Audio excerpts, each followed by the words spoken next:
Welcome, and thanks for joining us for this Q&A to follow the film Spelliasmous. I'm really thrilled to have the director here with us all the way from the UK, Ben Garfield. Thanks for joining us, Ben.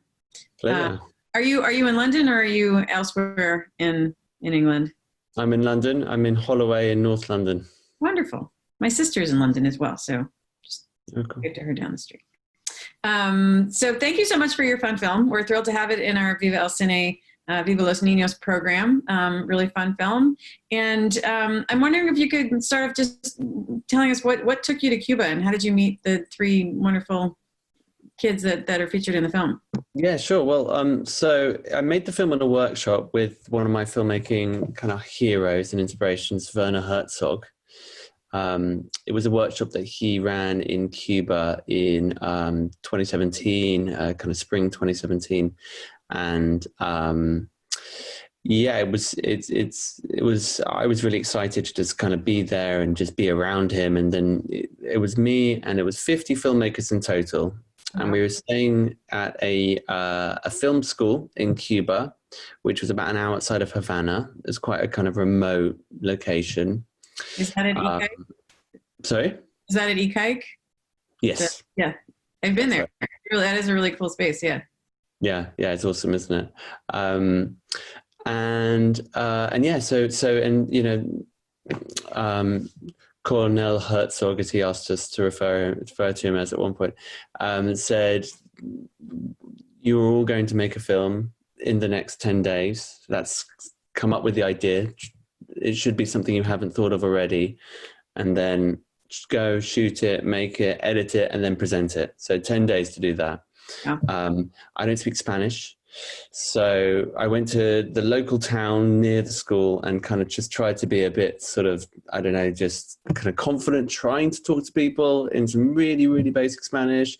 And at one point somebody said, and I kind of had to say in a conversation, I'm sorry, actually, I can't really follow the conversation. I'm English, and I only really speak English. And somebody said, "Oh, like Harry Potter." And then this is when I realized that Harry Potter is really big in Cuba. Did a bit more research. Turns out just the whole of Cuba, Harry Potter is a phenomenon like it is anywhere else. And that's kind of interesting in a sense that you're not really ever sure what filters through in cultural terms to somewhere like Cuba, because they are cut off and, you know, in different ways. And but yeah, no, Harry Potter is huge there as anywhere. So I kind of partly thought, well, this is kind of my way of trying to kind of, you know, find a story without having the language. And also it kind of, I thought it'd be really interesting to see kind of what this story, I guess, from, you know, broadly speaking, my culture, and just, you know, what it meant to some local children. And so it was a case of then kind of searching in this town for children who might want to be in the film and essentially just kind of share what Harry Potter means to them. And then we were lucky enough to find our cast at a taekwondo class they were doing in the town. And so in the films, they're wearing their robes. In the film, they actually just done a tournament in the town square just before we started shooting this film. And yeah, so originally it was Kyler, the kid who takes on the Harry Potter character, who I met, and then he just introduced me to his friends, and I was like, oh my god, this is incredible, because we've got Harry, Ron, and Hermione. They all live on the same street. They're all, you know, grew up together. So it was a really beautiful thing, and they all loved Harry Potter. So that was kind of it, really. Did you know, were you tasked with making a documentary, or could it have been anything? It could have been anything. And so, yeah, you know, everyone managed to make a film at the end of these 10 days. Some people more than one. Wow. And it was a really broad selection of fiction and docs. And it was incredible, really, to just see sort of, yeah, this, I mean, like, they were really good. And just the fact that everyone came from totally different perspectives, totally different cultures from all around the world. And just, yeah, everyone kind of had a story to share at the end of these 10 days, which is great.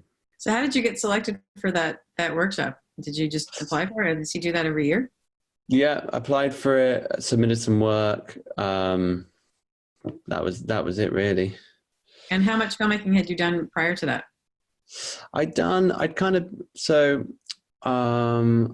guess I'd been making films for about 4 or 5 years at that point, but kind of at first I was balancing it with my other work and sort of trying to make one or two things, say, during a year.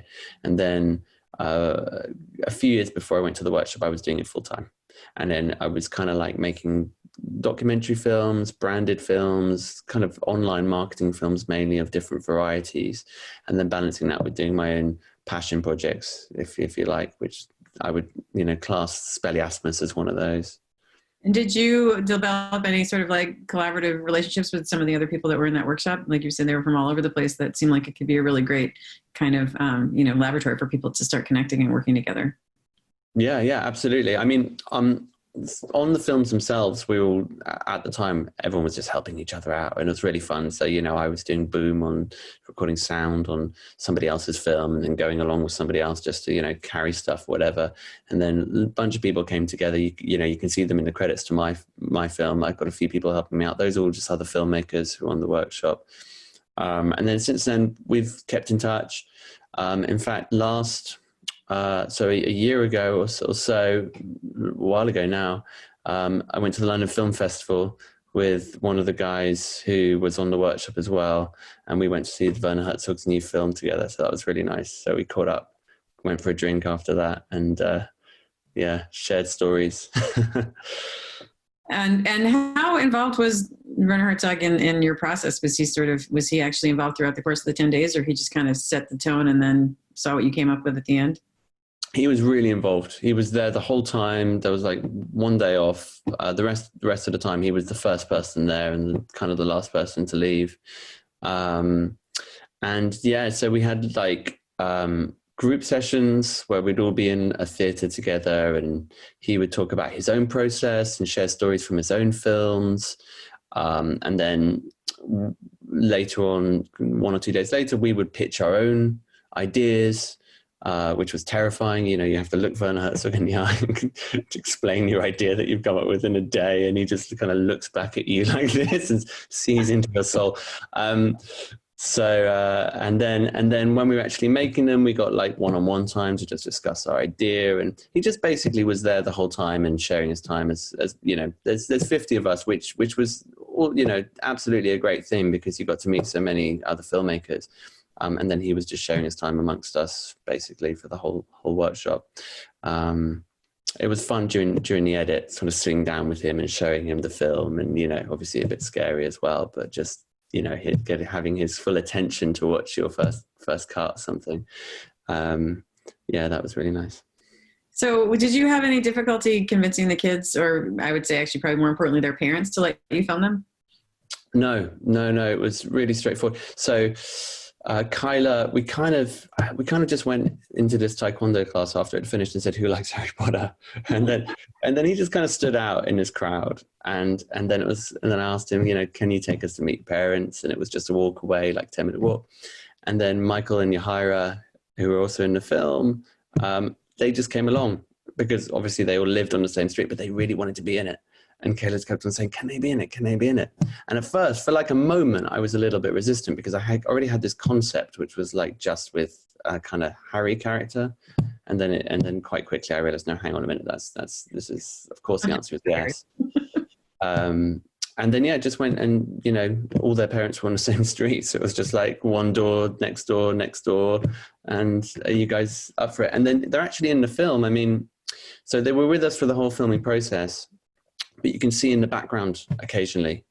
In fact, like Michael, when he's doing his kind of moves, for those who've seen the film, he's doing some of his taekwondo moves, and it's quite a wide shot. And you see they're all in front of their houses for these.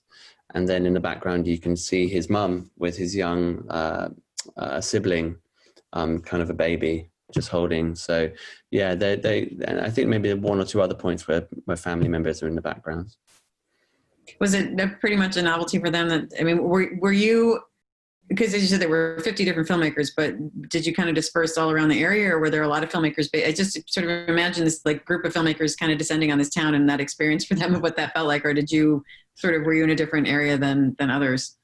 So this, there was a moment actually where it was like the first time we got off the bus, it was like, this is a bit much. There's 50 of us just kind of going around like, where are our stories? It was like, a little bit uncomfortable. But in the end, like everyone kind of found somewhere different to go. And this town is right near the film school. So they're kind of used to filmmakers already. And we weren't the first people to kind of roll into town and say, hey, would you be interested in being in a little film or something? So they kind of knew the gist, I felt, before we even got there. And yeah, it was amazing how, like, my film is one example, but there's some other films where people just really opened up to some sort of really out there ideas. Like there was one film which was a mockumentary, kind of comedy mockumentary, in which all the pigs in town disappeared, and it was just non-acting locals just kind of ad-libbing stuff about this hurricane that came and took all the pigs away, and they weren't actors before like the day before, and now they're totally getting into this really surreal idea. So there was a real sort of openness and willingness in this community to just get involved in our projects. It was really fun. Great. Well, and so given the fact that you don't speak Spanish, how did you handle both the shooting and the editing when obviously it appears that the kids only speak Spanish, or only did during the film? It was so during the film, it was with another filmmaker who was there helping me to translate, and then during the editing process, it just meant I had to cram a lot of work in. So another filmmaker helped me transcribe some of it, and then some other people. And the way I wanted to edit it is I wanted to be able to edit it like I could if it was in English. And so people took it in turns to essentially be with me, so we could go through all of the interviews, and I could chop it up so that I could create overdubbing in English for the different sections of the audio. And this was a quite sort of, painstaking process, especially when you're working to a deadline. And but then once that had been completed, it meant that I was able to treat it as if it was in English. It's a process I actually did before on a previous film, which was in Russian. So I'd kind of already had that experience of doing something similar. I'd kind of forgotten that part. You don't remember those kinds of things. It's like that's the part you block out. But it was a couple of days of quite sort of solid. I would imagine doing this, and lots of very helpful people. Yeah, that was pretty hilarious when he called you English. Like that was your nickname. It's he calls you English. That's great. So I'm curious how, you were saying that Harry Potter is so popular in Cuba. Have they read the books, seen the movies, both? Do they, what's their access point for actually, and I presume obviously they've all been translated into Spanish. I think it's both. I think, I think more and more the people have access to all kinds of stuff, really. Blockbuster films. I think a lot of people have access to blockbuster films, whether it's on the black market or something else, and the books as well. I'm not sure what the official standpoint is of, the Cuban government on whether this is something but it seems to have permeated the culture. And I think it's okay. I don't think it's sort of an underground thing. There was a play on in Havana, which was about somebody who loved Harry Potter, and it's a Cuban written play. I don't remember the full title right now, but so it was sort of, kind of part of the mainstream there as well. Well, it was funny that I was going to ask you about their outfits, because they did look just like Taekwondo uniforms to me. And I was like, oh, that's kind of weird. And I was wondering, is that what they wear? Then when they pretend that they're Harry Potter, do you know if they have other costumes or other things when they are sort of more role-playing or play acting that are actual Harry Potter capes, or it just was so interesting to see them all wearing the same. Yeah. Well, the little story behind that was just that they were 2 hours late for when we planned to shoot, and they were wearing their taekwondo, and we were like, a split decision. And it kind of felt like, okay, this is kind of the Hogwarts uniform, and let's roll with it. And it's, they're enjoying kind of being in taekwondo mode. In terms of like play acting Harry Potter, they there's a leaf, a really big leaf for a tree that's almost like a branch, which they use as broomsticks from time to time. I didn't actually see this, but like a bunch of people got back to the film school site and were just like rushing up to me, and they're like, we just saw all these kids like pretending to be on broomsticks doing like Harry Potter, we think. And so, yeah, I didn't get to see that, but yeah, they were really excited to have seen that. And I presume they just make their wands out of sticks as well. Do they spend time like crafting them so that they look like wands, or they just like whatever stick they happen to find at that moment is their stick? I guess it's down to the individual. I'm sure some have spent longer on their ones than others, but yeah. So what would you like most like viewers to take away from this film, particularly like younger viewers? You know, we're sharing this program also with school groups, and you know, it's a great film, I think, obviously for a variety of ages. But you know, what would you like? What was your hope in kind of making it, as far as you know, who you picture as an audience, and what you just would like people to walk away with it with? It's a really interesting, for this film. It was made in such a it was made without time to think about those kinds of things, to be honest. It was kind of made in a way that encouraged a lot of instinctive sort of decision making. I think, you know, I was just kind of really interested in sort of how Harry Potter, what it meant to people in Cuba, but it would have been the same if it was somewhere, another culture. And, you know, I think that's something that kind of interests me, how different things, different stories, different ideas translate across different cultures. And it's always great to hear things, especially through the eyes of young people. And you know, these guys are kind of at that age where they're entering into the next stage, the teenage years of their life. And maybe starting to sort of, you see different things. I think Cuba and this town, San Antonio de los Baños, it looked like a really fun place to be a child. It just looked like, you know, playing on the streets. And but I guess kind of when you grow older, you start to maybe have a different impression of the culture, being a Cuban person. And maybe they were kind of on the cusp of starting to maybe picture their environment a bit differently. So it's really interesting to see at their age, and also I guess particularly in Cuban culture, what the story's about. But at the end of the day as well, you know, maybe that's even reading into it a bit too much. You know, it's like children across the world and everywhere, it's Harry Potter's Harry Potter, and it means something similar, I think, to lots of people. Yeah, I think in terms of what young people, I don't know, I'm really fascinated and interested to know what young people make of it. I didn't make it with a particular age audience in mind. So yeah, I think in answer to your question, I'm as intrigued as anyone to kind of know. Well, I wish we could have that interactive conversation with students right now, but hopefully we'll have a chance to maybe do some live virtual visits with classrooms during the course of the festival. So we'll definitely hook you up with that, so you can talk to some kids directly. Yeah, great. So so are you working on something now? What's your next project? What are you doing? I am. I'm working on a film with my neighbor here. She's on the other side of the wall that I'm facing this way, which was a lockdown film. She's a magician. How cool. She's also a big Harry Potter fan. She's a magician.